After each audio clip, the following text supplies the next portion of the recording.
Primeiro, eu tinha medo que eles não crescessem, que eu fosse ficar peito muito pequeno. Aí, quando eles se animaram em crescer, eu tinha medo de ficar muito peituda. Eu queria que eles parassem por aí, entendeu? Eu sempre fui moleca. Nunca tive muita coisa de vaidade. Eu sempre fui mais alternativa, assim. Quando eu me vi com uns 18 anos, aí eu me vi um bicho grilo. Cabelão, camisetão. Nunca fui assim muito menininha, muito senhorita, não. Eu tive a minha filha, a Rebeca. Ela sempre foi super saudável, nunca teve nenhum problema grave, graças a Deus, e foi uma fase muito gostosa, muito gostosa. Mas o período, até você se adaptar, né, com o nenê e amamentar ele da forma que você tem que amamentar, é um desafio, é um desafio muito grande. Fui passar um período no Rio, na casa dessa minha tia aqui, né? Aí, assim, uma semana que eu estava lá, aí sentiu assim uma bolinha, sabe? Coçou assim o seio, assim meio inchado. Eu falei, ai tia, o marimbondo me mordeu. Ela falou, nossa, vem aqui. Aí pegou, passou álcool, né? Tudo cuidou. Aí passou mais ou menos uns 10 dias, 12 dias, o outro também. Eu falei, tia, o marimbondo mordeu o outro lado. Ela falou, ai, vou passar álcool. Aí que eu cheguei em casa, eu falei, mãe, eu acho que o marimbondo me mordeu, mas não sarou. Ela falou, não é marimbondo, seu seio tá crescendo. Aí eu falei pro meu pai, Valdeci, o seio da Márcia já tá crescendo. Como eu era magrinha, tinha o seio já bem formado, então eu passei a gostar mais do meu corpo de uma forma mais mulher, né, mais assim, charmosa. Eu curtia, sempre fui muito, muito vaidosa. Eu nunca uso palavras tipo você tem câncer, você tem um tumor, você tem isso, você tem aquilo. Você tem um problema que tem solução, tem como resolver bem, a gente vai resolver isso bem e o seu problema é esse.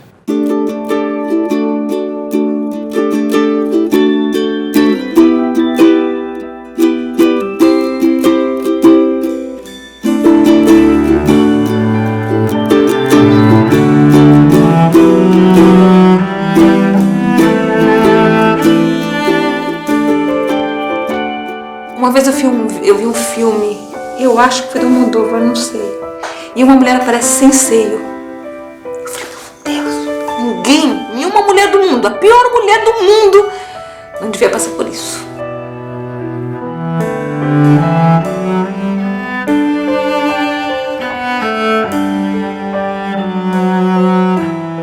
Eu amo tanto essa vida, eu tenho tanta vontade de viver, eu luto tanto pra me refazer das coisas, mas caramba, um câncer.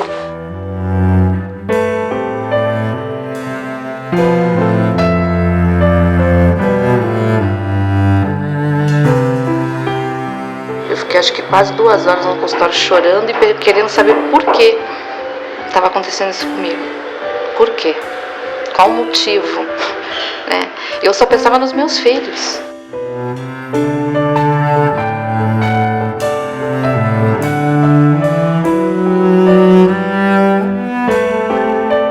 Você tem que ser forte, né? Ter a cabeça no lugar. Dá pra se tratar esse câncer e preservar o teu filho. Eu tava com um bebê na barriga, eu não queria, né? Eu queria meu filho.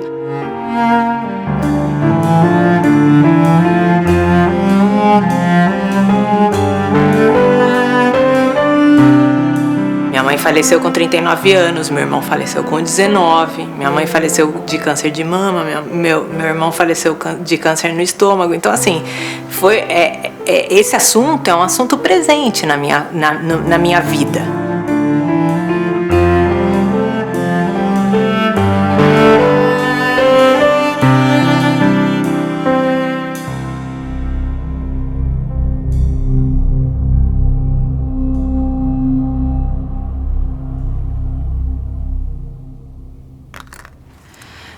Eu tinha um nódulo em 2003 que eu descobri tomando banho e fiz a biópsia. Na época o nódulo era benigno. 3 anos depois, em 2006, foi um ano muito difícil na minha vida. Começo do ano eu me separei, logo em seguida eu perdi meu emprego.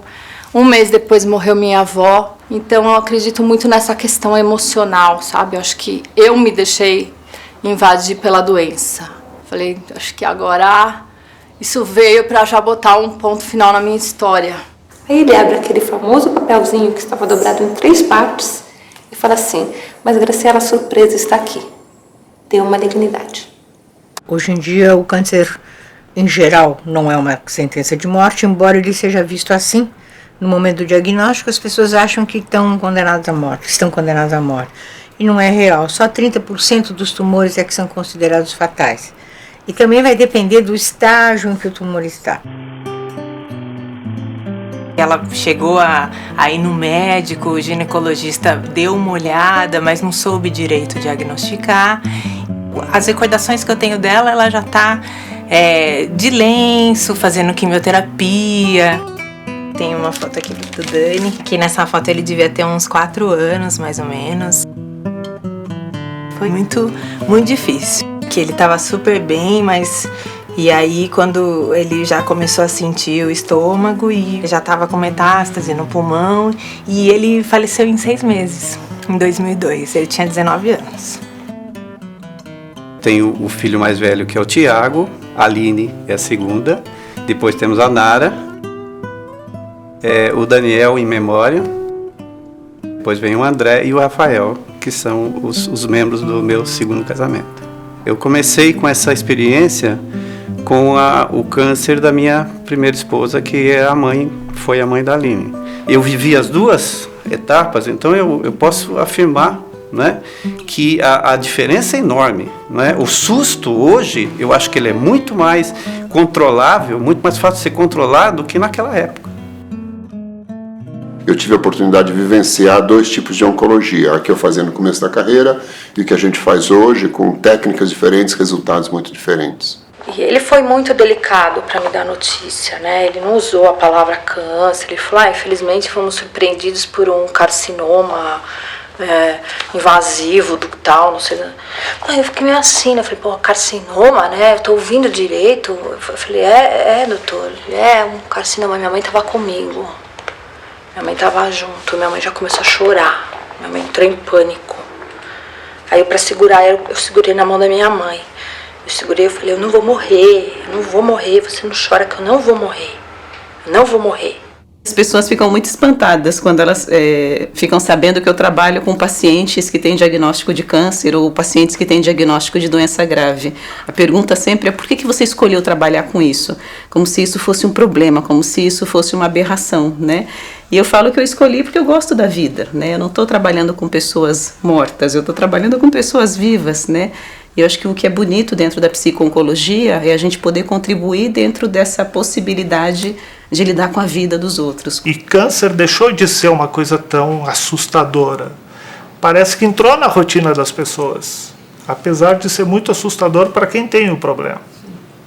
Acho que para dar notícia você tem que ter muita habilidade, muito conhecimento, muita formação, mas também tem que ter muita humanização. Você tem que se colocar no lugar do paciente. Não adianta dizer só o que ele quer ouvir. Você não pode omitir tratamento, porque você fica com pena do paciente, ou da família, enfim. Você tem que ser honesto. É um momento muito difícil, tanto para o paciente quanto para o médico. A amamentação para mim foi uma realização como mãe. E você vê que engraçado, né? Eu amamentei meus filhos bastante tempo e vim ter problema justamente na mama, que eu acho que eu amamentei mais ainda, porque eu tenho fotos aqui dos meus filhos amamentando e na mama direita, né? Então, mas é um elo bem forte, essa coisa de amamentar os filhos foi bem interessante. Olha, mas seu câncer é agressivo, né? É um R2 positivo, né? O tumor não tá tão pequeno. Com 3 meses de gestação, ele esperou 1 mês e fez a mastectomia radical direita. Quando eu acolhi da cirurgia, a primeira coisa que eu perguntei, meu filho tá na minha barriga? Tava, forte, né? E lindo.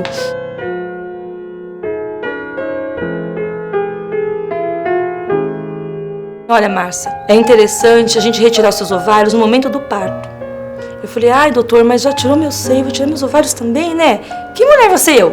Careca, sem ovário e sem um peito? O câncer não escolhe classe social, mas o câncer de mama escolhe idade, sim. Ele é um câncer que muito raramente aparece antes dos 30 anos de idade. Ele normalmente começa a aparecer depois dos 40 e o pico de idade dele é por volta dos 60 anos de idade. A pior parte é essa, quando você recebe o diagnóstico mesmo, que você fica meio perdido, você não sabe se vira para a direita ou para a esquerda. Liguei pro meu pai veio, ficou comigo, a gente combinou uma série de coisas. Foi um momento assim, de muita emoção para nós dois, porque a gente estava ali fazendo um pacto de vida mesmo. Foi ele que fez tudo, ele salvou a minha vida, né? Tá perto. Então... Tenho vontade de abraçar essa pessoa, porque não parece que sou eu falando. É muito legal. Muito legal. Do ponto de vista técnico, os tumores de mama eles têm origem em uma desorganização celular. Por algum motivo, alguma célula do tecido mamário, que normalmente se renova a cada 30 ou 40 dias, passa a sofrer um processo de renovação anormal. O interessante é que você tem o máximo de informação possível antes de começar o tratamento. Tamanho do tumor, o estado dos linfonodos, se existe algum linfonodo axilar que aumentou de tamanho em função da presença de tumor. Existem 4 subtipos principais. Os 2 primeiros subtipos são chamados tipos luminal, A e B, que são células que dependem muito de receptores hormonais. Elas dependem muito da presença de hormônios femininos que alimentam essa célula e fazem com que ela cresça.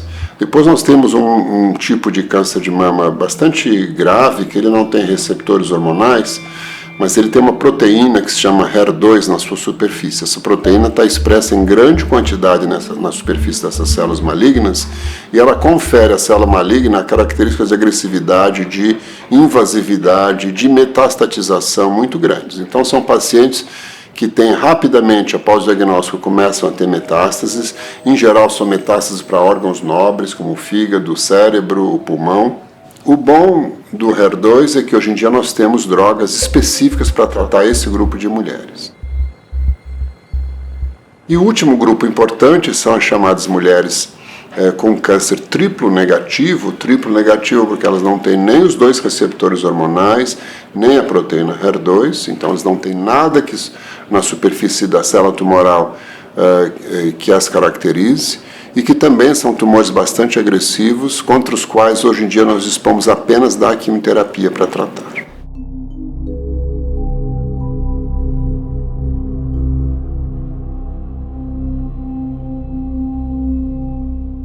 Quando eu estava fazendo a primeira fase da quimioterapia, ela era muito forte e não conseguia me alimentar, dava muito enjoo, eu não conseguia comer. Então uma amiga me orientou toda uma reeducação alimentar, então ela me deu essa receitinha, que é uma beterraba, uma cenoura, uma laranja, uma maçã e um talo de couve ou salsão ou rúcula, alguma verdura verde. Este aqui é o Hipermaster Mega Suco, de toda manhã em jejum. Quando eu passava mal, era com isso que eu me alimentava. Comecei a químio, eu não me senti mal, me senti bem com a químio, sabe? Eu enjoava muito pouco. Depois da primeira aplicação, eu vi que aquele negócio era suportável, que se eu fosse ficar em casa, só maquinando e pensando, aquilo sim ia me matar. Mas não senti tanto assim, vômito, nada, porque eu procurei me organizar, por exemplo, cada 1 hora ou cada 1h30 comer alguma coisa de pouquinho em pouquinho para não ficar fraca. O diagnóstico pode ser feito de 2 maneiras. Primeiro, a partir de uma queixa, a pessoa sente alguma coisa, sente um nódulo, sente um desconforto, secreção pelo mamilo, que é muito mais raro, é muito menos frequente, mas pode haver uma sensação de desconforto. Eu estou sentindo alguma coisa aqui. Eu estava no chuveiro e eu senti um carocinho debaixo da mama. Na minha casa, conversando com meu pai, eu falei pra ele, eu falei assim, olha, tô com um carocinho e tal, e ele já fez um rosto diferente. Ela não te dá sinal. Graças a Deus eu percebi antes, no começo. Só que era um nódulo grande, 3,5 cm, tamanho de um caroço de abacate, é muita coisa. Foi marcado para eu fazer 28 sessões de rádio e 7 quimioterapia. Então, só que a quimioterapia eu não consegui fazer 2 no mesmo mês. Então foi uma por mês, né? Porque é muito forte. A rádio eu já consegui fazer 2 no mês. Então foram 2 anos de tratamento, né? A radioterapia é o tratamento de uma região do corpo com radiação do tipo raio-x de alta energia, que tem por finalidade matar células residuais do câncer que tenham sobrado naquela área. No caso da mama, isso frequentemente é feito, principalmente em mulheres que fizeram a cirurgia pequena da mama, conservadora, onde apenas um pedaço da mama é tirado. Normalmente isso é complementado com aplicações de radioterapia. Nas químios mais pesadas, nas 8 primeiras, que o bicho bate feio, né? A vermelha foi a vermelha, depois foi a TH. Então a vermelha é muito enjoo, muito enjoo. E a TH parece que te implode por dentro, que você parece que está toda triturada por dentro. É horrível, você não consegue pegar uma água para tomar remédio. E aí, vem Deus, né? Então você fala assim, meu Deus, eu não aguento mais, meu Deus, me ajuda porque eu não tenho mais força. Verdadeiramente, vinha quase uma sensação de euforia. Parecia que eu estava levitando. No meio daquele furacão, no meio daquela terremoto, aquela coisa horrorosa, vinha um bem-estar, uma leveza, uma doçura que me fazia flutuar. Eu repetiria cada palavra. Cada vez menos se retira tecidos sem necessidade. Cada vez menos se faz cirurgias profiláticas mutilantes. Após a cirurgia, a mastectomia radical, no momento da cirurgia, ele viu a necessidade de esvaziamentos axilar, né? Porque são os linfonodos que estavam comprometidos, né? E isso designa o quê? Uma metástase já. E aí, assim, esse braço agora é meu dodói pro resto da vida. Eu não posso tirar cutícula, eu não posso pegar peso, né? Mas assim, nunca inchou. Tem mulher que fica com o braço bem inchado, que ele vai me chamar de linfedema. Eu faço tudo na minha casa, tudo. Frequentemente se associa a técnicas de reconstrução mamária que permitem que se leve tecido para aquela região ou que se expanda o tecido daquela região.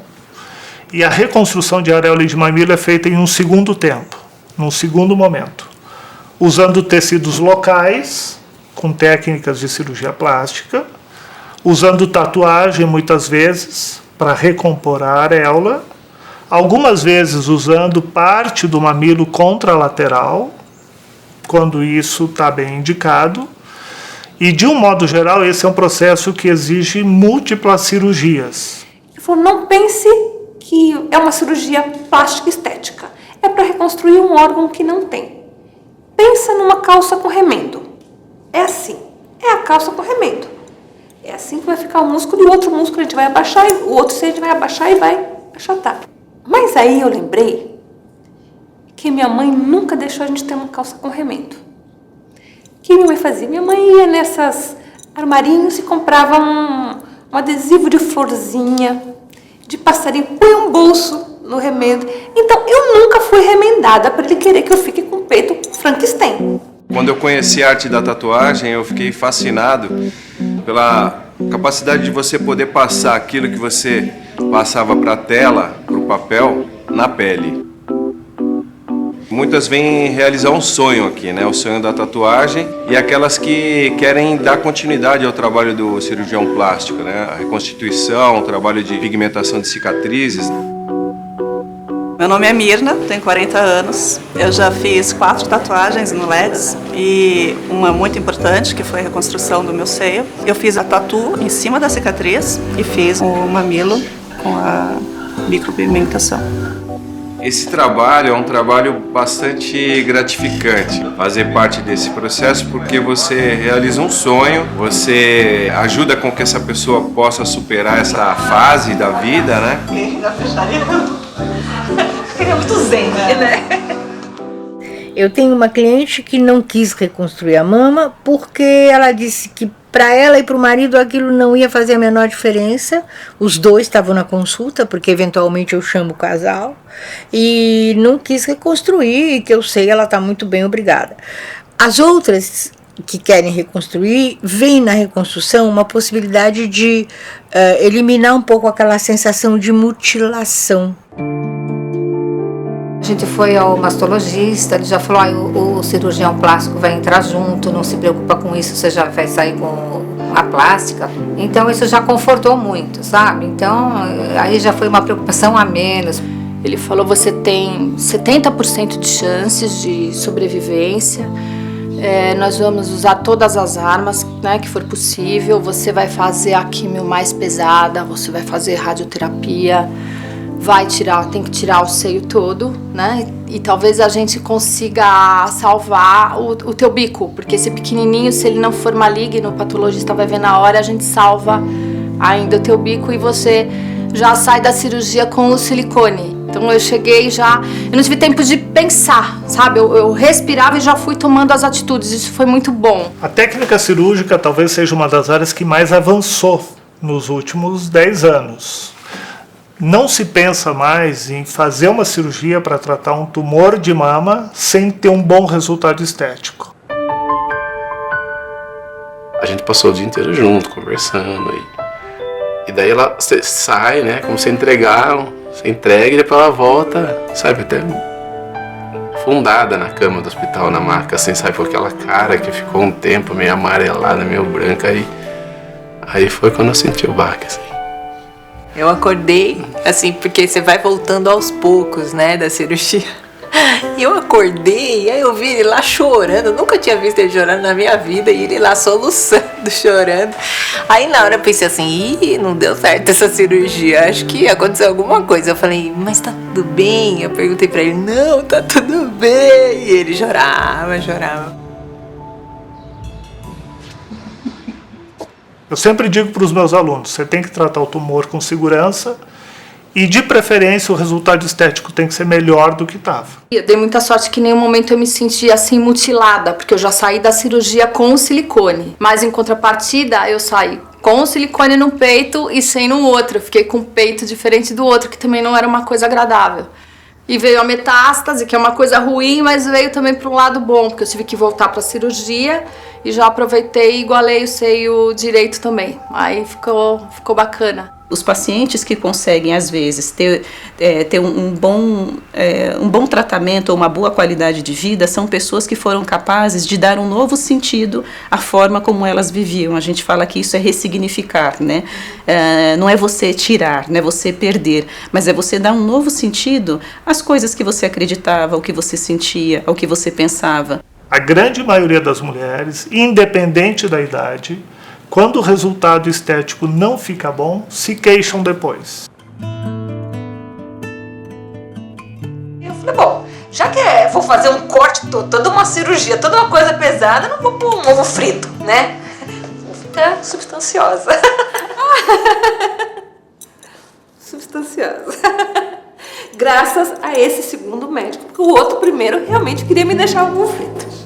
Evidentemente que a mama, quando substituída, ela perde as terminações nervosas que eventualmente podem auxiliar no momento de relação sexual, mas você não tem só mama. Você tem uma série de outros lugares que tem muitas terminações nervosas. A loja Mama Amiga está no mercado desde 85, onde houve uma necessidade na família de produtos para uma moça na época de 31 anos que foi operada. Na época que a loja ia ser montada, nós analisamos muito e mama é peito, é seio e amiga, porque nós estamos substituindo o seio que foi embora. Então eu acho que casou, né, a ideia do seio com a nossa amizade e dedicação. E até hoje nós estamos atendendo às necessidades mesmo dessas mulheres que operam o seio e ficam sem chão. Essa é a gota. Então vamos pôr dentro do sutiã para você ver como é que fica bem distribuidinho. Parece bem confortável. Hoje eu estou mastectomizada, não fiz a reconstrução por opção, né? No momento eu estou em tratamento ainda. E assim, se eu falar que o seio não faz falta, eu estou mentindo. Faz sim, né? Uma roupa que você coloca, né? Tudo que você pode usar, né? Só que assim, eu penso assim, eu fiquei careca por 2 anos. Eu coloquei peruca, usei boné, usei lenços, né? E o seio, eu também consegui, né? Usando a prótese de um jeitinho ali, outro aqui, né? Toda a roupa que eu uso, mas um truque fica legal, dá pra você, né? Se vestir bem. Ela perdeu uma parte do corpo, que é uma parte importante. E agora? A pergunta normalmente é essa, o que eu vou fazer? Então quando ela passa a usar a prótese, o sutiã e produtos destinados para atender essa necessidade, ela se sente mais valorizada, ela se sente mais confiante nela e vida para frente, como eu falo, peito para frente. E fica visível com a roupa que você coloca em tua prótese. Você tá percebendo alguma coisa? Tô linda, né?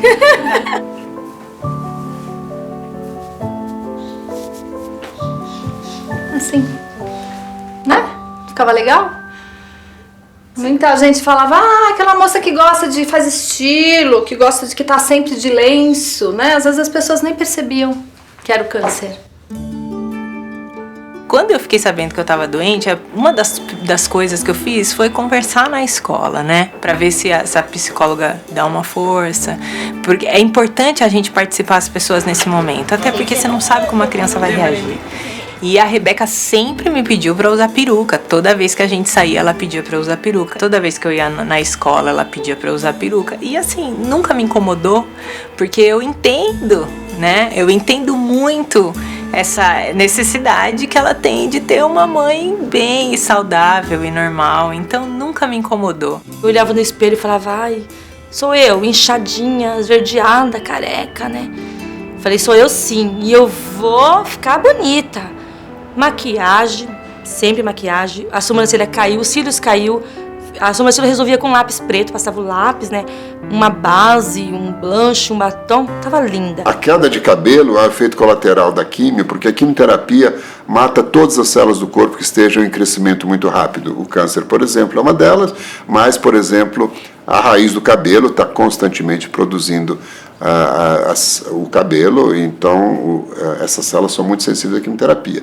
E elas são mortas pela quimioterapia, os fios caem, e quando a gente retira o agente quimioterápico, eles voltam a se reproduzir e crescem o cabelo de novo. Ah, não, mãe. Então imagina que é um drama para uma mãe cabeleireira que cuidou da filha a vida toda, chegar e ver essa filha careca. Aí ela pegava no meu cabelo e falava assim, Miriam, eu não sei, né? Acho que não vai cair tudo, vai cair um pouco, você vai ficar com um pouco menos, mas não vamos chegar, né? Que nessas meninas mais corajosas que vão já raspa tudo de uma vez só. E aí a gente foi por etapas. Eu tava com o cabelo aqui no ombro, ela chegou aqui no salão, cortou assim um Chanel, né? Ficou bonitinho o Chanelzinho. Então, o cabelo já tá caindo bastante, Nossa, tá caindo mesmo. Tá caindo bastante, como o médico falou, depois de 2 semanas o cabelo começa a cair, então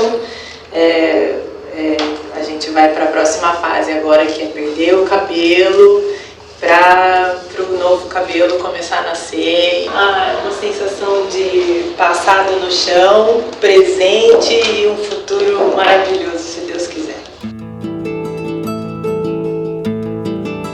Eu não me adaptei muito com lenço e nem com peruca. E eu só usei o boné mesmo porque estava muito sol, eu tinha que fazer meus exames de sangue.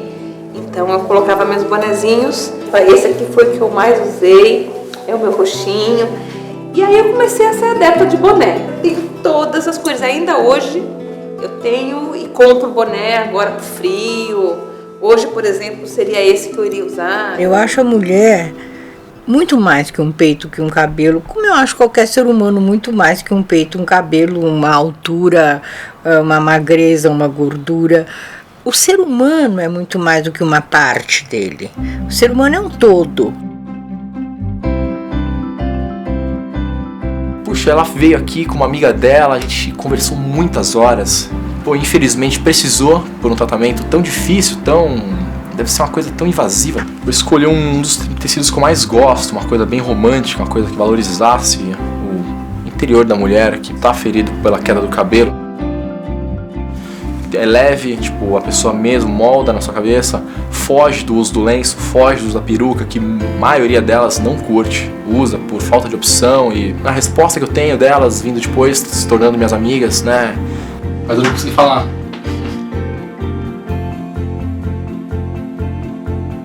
Ela não vem buscar aqui um chapéu, ela vem buscar uma autoestima, ela vem buscar um carinho. Mesmo que você esteja muito para baixo, mais abaixo ainda estão as mãos de Deus. Eu já estava escrevendo algumas coisas para minha filha, né? Falei, vou morrer, vou deixar uns escritos para ela.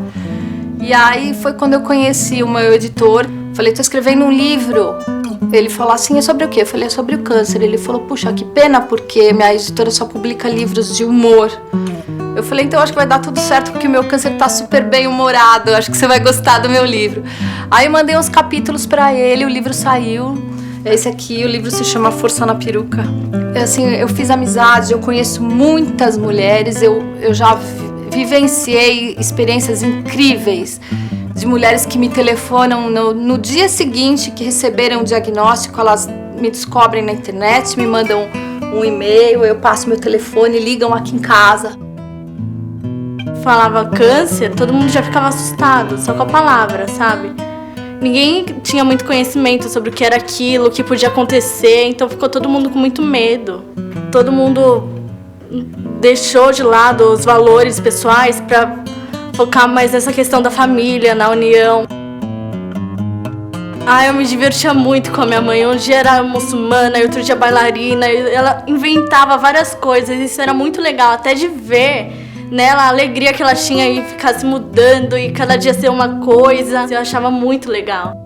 A família às vezes fica mais desestruturada do que o paciente. A família fica muito angustiada e surge uma coisa gozada nos familiares, no próprio paciente, uma sensação assim de que a responsabilidade por ter ficado doente é dela, entendeu? A paciente, a mulher fala assim, o que eu fiz para ter câncer? Nada. Olha, o menino foi bom que evitou ela até de uma depressão, porque sem esse filho, ela com essa doença, sem o filho, ela ia sofrer muito mais. A gente tinha esperança, né, da vida, de mais uma vida tá chegando, do bebê, e ela sempre animada o tempo todo, cuidando do neném. A gente ajudava, sempre próximo, sempre dando auxílio, mas o papel dela, ela não deixava ninguém fazer. A mãe era ela ia cuidar e sempre cuidou, como cuida até hoje. Ela ficou muito bonita, careca, né? Ficou muito bonitinha, Ele sempre te falava. juro. Mas alguma coisa mudou, lógico. Até psicologicamente, a gente também não é hipócrita. O mais importante é ela estar bem.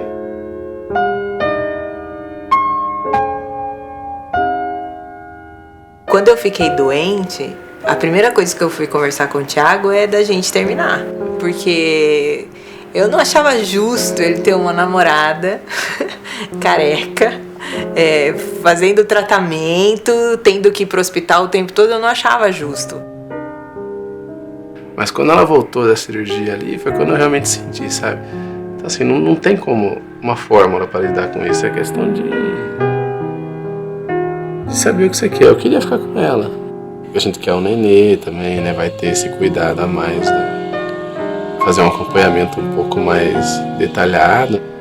Pode ficar tranquila, pode engravidar, tá tudo 10, vida normal, mas com um acompanhamento médico.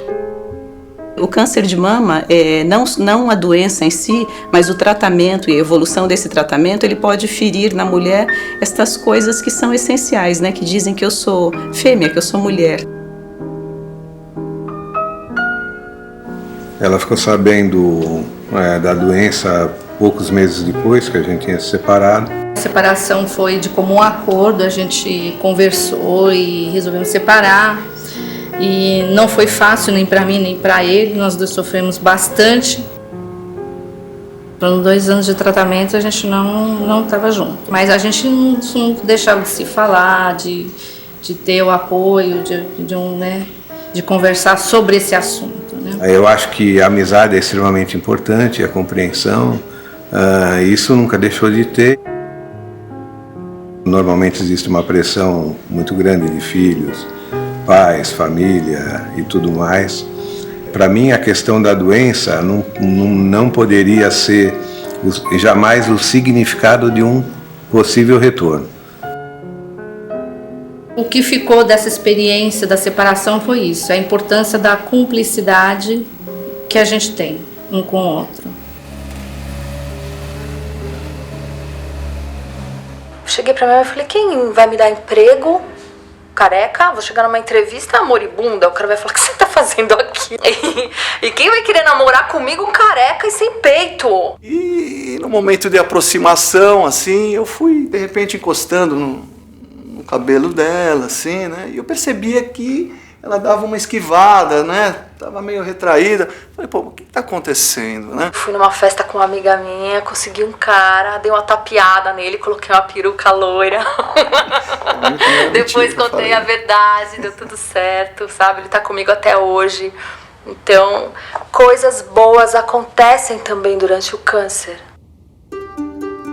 Aí o médico falou que eu não poderia voltar a trabalhar. Eu teria que esperar para fazer o tratamento. Eu falei, o que eu vou fazer? Não posso ficar sem fazer nada. E aí eu fui pro tear.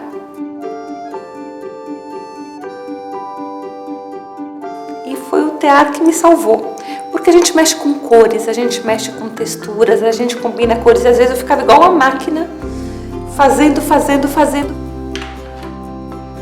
Me deu a coisa de cores, me deu criar o belo e criar coisa bonita. Ou seja, saía coisa bonita de mim, né? Naquele momento todo saía coisas bonitas, peças bonitas, coisas bonitas, né?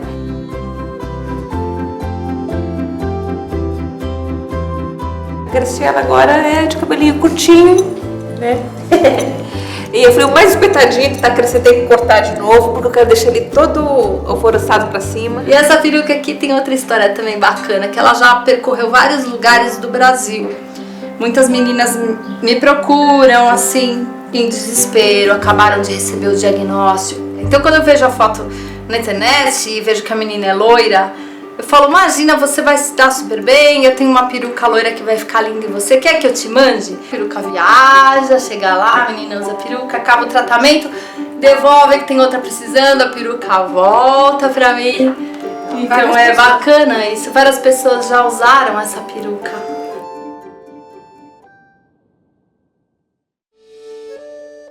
O São Peregrino é o protetor contra o câncer. Eu recebi a notícia, acho que foi 30 de novembro. Dia 4 de dezembro eu estava nessa missa. Ao ver as pessoas que já tinham se curado entrando na igreja com a imagem, aquilo despertou em mim uma fé muito grande. Então eu sou devota dele e de vários outros santos que as pessoas iam me trazendo. Olha, São Bento é bom para quando você for fazer o tratamento, porque São Bento faz com que só pessoas boas se aproximem de você.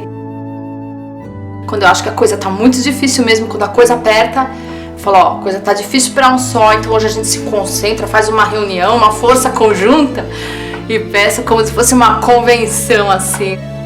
E vou indo com cada um deles e até chegar em São Peregrino e agradecer pela minha cura.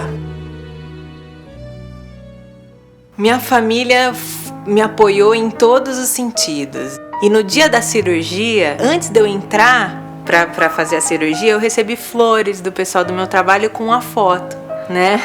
Com a foto de todo mundo, né? Com a camiseta, foi muito legal. E atrás estava escrito assim, arrasa. Então assim, foi uma das coisas mais bonitas que aconteceu nesse período, com certeza.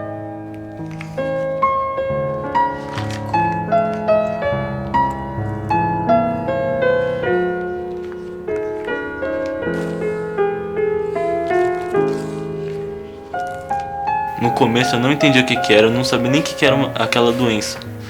Pra mim era que nem pegar um resfriado. Eu não sabia da grandeza disso, não sabia como era grande. Eu nunca tinha nem ouvido falar direito disso. Eu montei esses painéis aqui porque eu não queria perder os momentos dos meus filhos. Porque como eu sempre trabalhei fora, então eu sempre quis estar guardando na minha mente esses momentos, né? Então aqui eu tenho foto, eu com os 3 aqui em Floripa, numa viagem. A gente ficou com muito medo de perder ela, porque não é fácil, né? Descobrir que a sua mãe tem um câncer de mama, então foi muito difícil mesmo, mas a gente pensou junto que a gente não poderia deixar ela muito triste, assim, porque senão aquilo poderia acabar muito com ela. Então me preparei, fiquei no médico um monte de tempo lá e tentando pensar como que eu ia chegar aqui e contar para eles isso. E quando eu contei, eles choraram muito, foi muito dolorido. Eles falavam para mim assim: mãe, você é a nossa heroína, você vai procurar os melhores médicos, você vai fazer todos os tratamentos que tem que fazer, nós vamos te ajudar. Você vai fazer, mãe? Você vai lutar? Não adianta ficar chorando de canto, pensando que vai acontecer tudo de mal, porque não vai. Você pode vencer, levantar essa pessoa e ajudar ela a vencer essa etapa da vida, porque é muito difícil. De verdade, é muito difícil. Alguns médicos queriam que eu abortasse, né? Até que eu encontrei um que me apoiou e ele tinha esse trabalho feito já com gestantes no HC. E eu falei, como homenageá-lo? Eu não tenho dinheiro pra dar, né? Se eu tivesse dado uma bolada pra mim, eu não tenho dinheiro. O que eu pude fazer, assim, pra homenageá-lo, né? Eu dei ao meu filho o nome dele, Valdemir, né? Em homenagem a ele. Esse foi o meu maior, assim, exemplo de... Não é isso que eu quero falar, meu Deus. O maior agradecimento, né? Por ele estar comigo até hoje. O que eu procurei fazer com a Rebeca foi incluir ela naquele momento que estava sendo um momento com certeza mais difícil da minha vida. Então foi isso que eu fiz, foi ser o mais aberta, o mais honesta possível e foi melhor para mim e eu tenho certeza que foi melhor para ela também. A melhor escolha que eu pude fazer naquele momento. Que eu tenho muito orgulho de ser filha dela. E eu também tenho muito orgulho de ser sua mãe, viu? Por que a gente teme tanto o câncer? E uma das coisas que me passa é que a gente tem muito medo do desconhecido, do que é estranho, né? O novo assusta muito. E a gente está falando de doenças que algumas até hoje a gente não consegue ter muita explicação do momento exato quando essa doença começa a se desenvolver. O GBCAN é um grupo sem fins lucrativos de pesquisadores interessados em câncer de mama, que foi estabelecido aqui no Brasil em 2006. Tem hoje 50 membros que participam em 32 instituições de tratamento de câncer em 10 estados brasileiros, ou seja, nós estamos representados em vários pontos do país. Através do GBCAN, nós temos feito estudos clínicos importantes, usando novas drogas, novas técnicas de tratamento, trazendo novas modalidades de tratamento para o câncer de mama e propiciando para muitas mulheres não só ajuda no desenvolvimento de novo tratamento, como também um benefício para elas mesmas de participarem de um estudo clínico. Nós temos uma reunião anual, que é a Conferência Brasileira de Câncer de Mama, que se realiza todo ano em março. Nós trazemos especialistas do exterior e utilizamos os especialistas brasileiros também. Nós acreditamos que o GBCAN esteja dessa maneira contribuindo muito para melhorar os resultados do tratamento de câncer de mama no Brasil e para melhorar os resultados do conhecimento mesmo da doença, do seu tratamento aqui no nosso meio. Acho que a grande recomendação que pode se dar para mulheres, no sentido de fazer diagnóstico precoce de um problema de mama, que é o tumor mais comum, infelizmente, na mulher, principalmente a partir dos 50 anos, é buscar o uso da mamografia em primeiro lugar.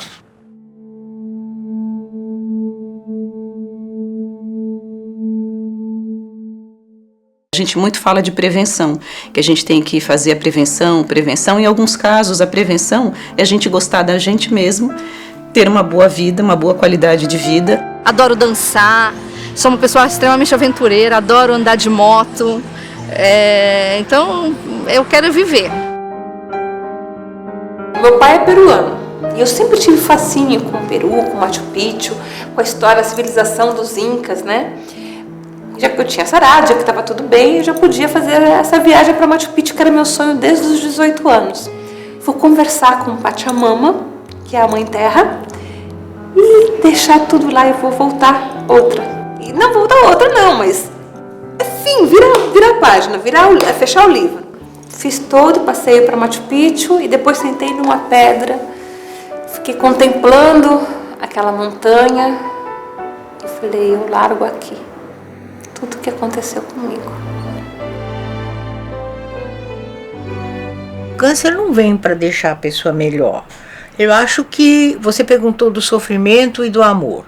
Eu diria que a gente pode crescer com os dois, né? Mas é óbvio que quando você passa por uma situação difícil e consegue administrar essa situação, eu acredito que os seus valores mudam, a sua maneira de se relacionar com o mundo muda, a sua maneira de relacionar com as pessoas, tudo isso muda. Então, a gente pode chamar isso de um aprendizado. Posso ver? Vamos lá. A minha mãe, né, em primeiro lugar, ela fez toda a diferença. Os médicos que me passaram muita confiança. A minha filha, que é uma menina nova, ela nunca chorou, nunca me deu trabalho nesse sentido, sabe? De eu ter que consolá-la, ela foi muito forte. E de meu namorado também, sabe?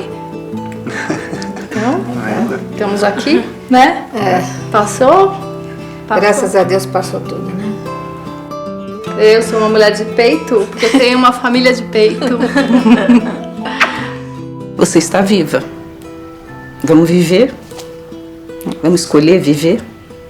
As pessoas desenvolvem a coragem, desenvolvem a força, e quanto mais elas têm gente por perto apoiando e passando aquela energia boa, mais mulher de peito ela fica. Mas mãe, mas o nome não é Mulheres de Peito? Por que você vai participar se você só tem um peito? Foi aí que eu falei pra ele, não filho, mas né, vendo toda a situação, é aí que eu tenho que ter muito mais peito, né? A gente tem um número enorme de pacientes que hoje estão curados ou que já estão curados há muitos anos. Então, nós frequentemente vamos a casamentos de pacientes que na adolescência fizeram quimioterapia, vemos pacientes aí com carreiras brilhantes depois de ter passado por um período muito difícil de tratamento. Isso, evidentemente, é a grande recompensa que o oncologista clínico tem no seu trabalho diário. Eu estou muito orgulhosa de mim mesmo pela postura diante da vida que eu tomei. Porque eu mesma não pensava que eu fosse ter essa atitude. Não pensava. Nunca parei para pensar. Essa é uma história que, para mim, foi de grande valia, porque mostrou a mulher que eu sou hoje, me fez mudar a minha história, né? Eu construí a minha história. Não foi fácil, foi muito difícil, mas eu consegui vencer, superar, dividir. Todo dia a gente é testado, todo dia, de todas as formas. E depende da gente escolher se nós queremos ser vítima ou exemplo de vida. São escolhas. Então, hoje eu posso falar, eu sou uma mulher de peito. E fazer parte de um grupo de exemplo, né? Quero vida, né? Vida, alegria, que o meu sobrenome continue sendo alegria sempre, né? E viver intensamente com todos eles, bem unidos. E eu imagino que a medicina vai evoluir de tal maneira que vai ser possível no futuro que você identifique pessoas que têm uma predisposição e que você trate essas pessoas de forma preventiva, profilática. E a gente vai fazer outra coisa. A gente vai ter que descobrir outra coisa para fazer. Os médicos dizem que a alta do câncer é 10 anos. Mas eu vou para 5 anos, é uma fase muito importante. 5 anos é um marco. Para mim, já é muito mais do que meio caminho andado. Agora eu tô bonita, eu tô inteira de novo, porque por enquanto eu tô um pouco propaganda enganosa. E às vezes eu sinto receio de abraçar algum amigo e perceber que isso aqui não é meu.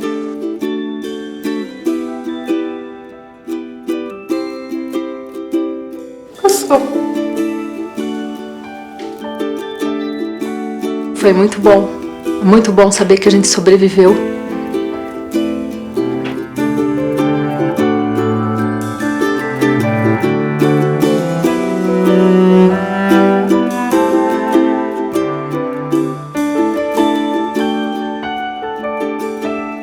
Eu sou o Rui, eu sou o pai da Aline, eu sou um homem de peito. E eu acho que precisa ter peito para trabalhar com câncer. Para ter e para trabalhar. Eu sou o Leds e sou um tatuador de peito. Eu sou Antônio Frasson e eu sou um homem de peito. Bom, eu sou uma filha e sou uma mulher de peito. Eu sou a Mirna, eu sou uma mulher de peito. Oi, eu sou o Thiago, o marido da Aline, e eu também sou um homem de peito. E eu acho que eu sou uma mulher de muito peito, né? Por quê? Porque, como eu falei, eu amo viver, amo a vida. Eu sou o Du, chapeleiro de peito. Meu nome é Miriam e eu sou amiga do peito. Somos mulheres de peito. Muito bom. Eu sou Sérgio Simon, oncologista clínico com muito peito para enfrentar o câncer de mama nas mulheres brasileiras.